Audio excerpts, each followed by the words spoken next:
Good evening to all. ഇന്ന് പ്രധാനമായും നമ്മൾ ഡിസ്കസ് ചെയ്യേണ്ടത് ഒരു സ്റ്റാർട്ടപ്പിൻ്റെ ആദ്യ വശങ്ങൾ നമ്മൾ പറഞ്ഞു കഴിഞ്ഞു. നമ്മൾ പറഞ്ഞിട്ടുണ്ട് സ്റ്റാർട്ടപ്പിന് മെയിനായിട്ട് വേണ്ടത് ഒരു കോസ്റ്റ് അക്കൗണ്ടൻ്റാണ്. ഏത് പ്രോഡക്റ്റ് എന്ത് വിലയ്ക്ക് മാർക്കറ്റിൽ ഇറക്കണമെന്നുള്ളത്. അതിനുപരി ചാർട്ടേഡ് അക്കൗണ്ടിനെ കാണണം, ഒരു പ്രോജക്റ്റ് പ്ലാൻ പ്രിപ്പയർ ചെയ്യണം. ഇത് രണ്ടും കഴിഞ്ഞാൽ മാത്രം പോരാ, എൻറ്റിറ്റി വേണം. കമ്പനിക്കൊരു എൻറ്റിറ്റി വേണം. അത് പ്രൈവറ്റ് ലിമിറ്റഡ് കമ്പനി ആണെങ്കിൽ അതിൻ്റേതായ ഒരു എൻറ്റിറ്റി ചാർട്ടേഡ് അക്കൗണ്ടൻ്റ് അത് പറഞ്ഞു കഴിഞ്ഞാൽ അവരത് രൂപീകരിച്ച് തരും. ഇപ്പോൾ പുതിയൊരു 2023 നിയമം വന്നിട്ടുണ്ട്. OPC കമ്പനി, അതായത് സിംഗിൾ പേഴ്സൺ ഓപ്പറേറ്റ് ചെയ്യുക, operated by a single person ആണ് OPC കമ്പനി എന്ന് പറഞ്ഞത്. 1 person കമ്പനി. ഇതും വന്നിട്ട് നമ്മളെ ഇപ്പോൾ ലയബിലിറ്റീസ് സേഫ് ഗാർഡ് ചെയ്യുന്നുണ്ട്. സമ്പാദിക്കാൻ ഇറങ്ങിയിട്ട് ഉള്ള മുതലും നഷ്ടപ്പെടാൻ പാടില്ല, വീടും പ്രോബ്ലം വരാൻ പാടില്ല എന്ന് വരുന്നവർക്ക് ആദ്യം ചെയ്യേണ്ടത്, ഒരു പക്ഷേ നിങ്ങൾക്കത് പ്രൈവറ്റ് ലിമിറ്റഡ് കമ്പനിയായി രജിസ്റ്റർ ചെയ്യാൻ കഴിയുന്നില്ല, അതിനുള്ള ഡയറക്ടേഴ്സും കാര്യങ്ങളും ലഭിക്കുന്നില്ല എന്ന് വെച്ചാൽ തീർച്ചയായിട്ടും അതൊരു OPC കമ്പനിയായി രജിസ്റ്റർ ചെയ്യണം. സോ ദാറ്റ് ദ ലയബിലിറ്റി വന്ന് നിങ്ങളുടെ സ്വത്തിന്, നിങ്ങളുടെ കമ്പനി, നിങ്ങളുടെ വീട്ടിനോ മറ്റുള്ള നിങ്ങളുടെ സ്വന്തം സ്വത്തുക്കൾക്കോ ഒരു പ്രശ്നങ്ങളും ഉണ്ടാകില്ല. കമ്പനിയുടെ സ്വത്തിന് മാത്രമാണ് 1 person കമ്പനിയുടെ ലയബിലിറ്റി. സോ നിങ്ങൾ ആ ലയബിലിറ്റി അവിടെ സ്റ്റോപ്പ് ചെയ്തു. നിങ്ങൾക്ക് വേറെ ലയബിലിറ്റീസ് ഒന്നും വരില്ല. അതുകൊണ്ട് 1 person കമ്പനിയെ നിങ്ങൾക്ക് രജിസ്റ്റർ ചെയ്യാം. അതിനുശേഷം അങ്ങനെ ഒരു എൻറ്റിറ്റി രജിസ്റ്റർ ചെയ്തിട്ട് വേണം ഒരു ചെറിയൊരു ഓഫീസ്. ഇപ്പോൾ വെർച്വൽ ഓഫീസും കാര്യങ്ങളെല്ലാം ലഭ്യമാണ്. വെർച്വൽ ഓഫീസ് അല്ലെങ്കിൽ പോലും ഒരു ചെറിയൊരു ഓഫീസും കാര്യങ്ങളെല്ലാം നമ്മൾ സംഘടിപ്പിക്കണം. കാരണം ഒരു എൻറ്റിറ്റി വരുമ്പോൾ ഒരു സ്ഥാപനം ഉണ്ടാകണം, ആ സ്ഥാപനത്തിന് ഒരു അക്കൗണ്ട് ഉണ്ടാകണം. അങ്ങനെയാണ് നമ്മളൊരു സ്റ്റാർട്ടപ്പിന് ആദ്യം ചെയ്യേണ്ടത്. ഇപ്പോൾ നിങ്ങൾക്ക് already chartered accountant project plan തന്നിട്ടുണ്ട്.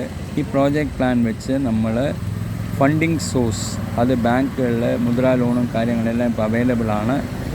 അതല്ല seed stage capital VC funds available ആണ്. ഈ രീതിയിൽ നിങ്ങളുടെ പ്രോജക്റ്റ് റിപ്പോർട്ട് പെർഫെക്റ്റ് ആണെന്ന് കണ്ടു കഴിഞ്ഞാൽ ആരും നിങ്ങൾക്ക് ഫണ്ട് ചെയ്യാൻ മുന്നോട്ട് വരും.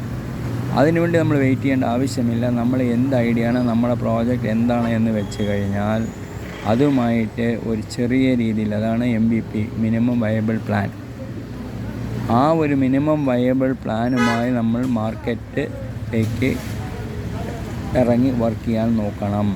അത് നമ്മൾ തന്നെ ചെയ്യണം. കാരണം നമ്മളാണ് ഫൗണ്ടർ, നമ്മളാണ് അതിൻ്റെ കോൺസെപ്റ്റുമായിട്ട് വന്നിരിക്കുന്നത്. എത്ര ജനങ്ങൾ ഈ കോൺസെപ്റ്റ് അംഗീകരിക്കും, ആരൊക്കെ ഇതിന് പൈസ തരും എന്നുള്ളതിൻ്റെ ഒരു സർവേ നിങ്ങൾ തന്നെ നിങ്ങളുടെ ടാർഗറ്റ് കസ്റ്റമറിനോട് പോയി എടുക്കണം. എന്നാൽ മനസ്സിലാക്കാൻ കഴിയും ഈ പ്രോജക്റ്റിൻ്റെ വിജയത്തിനെക്കുറിച്ച്. അല്ലെങ്കിൽ അതിൻ്റെ പോരായ്മകൾ എന്തെല്ലാമെന്ന് മനസ്സിലാക്കിക്കൊണ്ട് നിങ്ങൾക്ക് അതനുസരിച്ച് വേണം നിങ്ങളുടെ പ്രോജക്റ്റ് പ്ലാന് കമേഴ്ഷ്യലൈസ് ചെയ്ത് വരാൻ. ഇനി നമുക്ക് വേണ്ടത് കോൺസെപ്റ്റ് അക്സെപ്റ്റ് ആയി എന്ന് പറയുമ്പോൾ ഉടൻ തന്നെ നിങ്ങളത് ലോഞ്ചിങ്ങിനുള്ള ശ്രമം നടത്തുമ്പോൾ നിങ്ങൾക്ക് വേണ്ടത് മാൻ പവർ. ആരാണ് മെയിൻ മാൻ പവർ അവിടെ ആവശ്യം? Marketing, sales. ഇത് കൊണ്ടുപോയി വിൽക്കാൻ ഒരു ടീമിനെ നമ്മൾ സംഘടിപ്പിക്കണം. സെയിൽസാണ് നമുക്ക് ഇമ്പോർട്ടൻറ്റ്. അപ്പോൾ അതിന് ആരെ അപ്പോയിൻറ്റ് ചെയ്തത്? ആ ഇൻഡസ്ട്രിയിൽ എക്സ്പീരിയൻസ്ഡ് ആയ ഒരാളെ നമ്മൾ കണ്ടുപിടിച്ച് അപ്പോയിൻറ്റ് ചെയ്യണം. അവർക്ക് മാർക്കറ്റിനറിയും, വർക്കിംഗ് അറിയും, അല്ലെങ്കിൽ അവർക്ക് ക്ലയൻറ്റിനെ അറിയും. ഈ രീതിയിലുള്ള ഒരു അഷ്യൂർഡായിട്ടുള്ളൊരു വിജയം നമ്മൾ കരസ്ഥമാക്കണമെങ്കിൽ അത്തരത്തിലൊരു സെയിൽസ് ഹെഡിനെയാണ് നമ്മൾ ആദ്യമായിട്ട് അപ്പോയിൻറ്റ് ചെയ്യേണ്ടത്. നല്ല ശമ്പളം കൊടുത്ത് ഒരു സെയിൽസ് ഹെഡിനെ അപ്പോയിൻറ്റ് ചെയ്യുക. ആ സെയിൽസ് ഹെഡാണ് നമ്മുടെ പില്ലർ. അതിൻ്റെ വിജയത്തിൻ്റെ പില്ലർ ആരായിരിക്കും? Sales head. സെയിൽസ് ഹെഡ് ആയിരിക്കും അവരുടെ ടീമിനെ രൂപീകരണം ചെയ്യേണ്ടത്. നമ്മൾ അപ്പോയിൻറ്റ് ചെയ്തിട്ട് അതിനുശേഷം ഒരു സെയിൽസ് ഹെഡിനെ നിയമിക്കുന്നത് വളരെ ബുദ്ധിമുട്ടാണ്. ഒരു സെയിൽസ് ഹെഡിനെ ആദ്യം നിയമിച്ചു കഴിഞ്ഞാൽ, അയാളുടെ അടുത്ത് റെസ്പോൺസിബിലിറ്റി ഏൽപ്പിച്ചു കഴിഞ്ഞാൽ, അയാൾക്കനുസരിച്ചുള്ള ടീമുകളെ സംഘടിപ്പിച്ച് കൊടുത്തു കഴിഞ്ഞാൽ തീർച്ചയായിട്ടും നമുക്ക് അയാളോട് ഡിമാൻഡ് ചെയ്യുക നമുക്ക് വേണ്ട കാര്യങ്ങൾ. ഈ രീതിയിലായിരിക്കും നമ്മുടെ മുന്നോട്ട് പോകുന്ന പ്രവർത്തികൾ. ബാക്കി വീഡിയോ പിന്നീട്.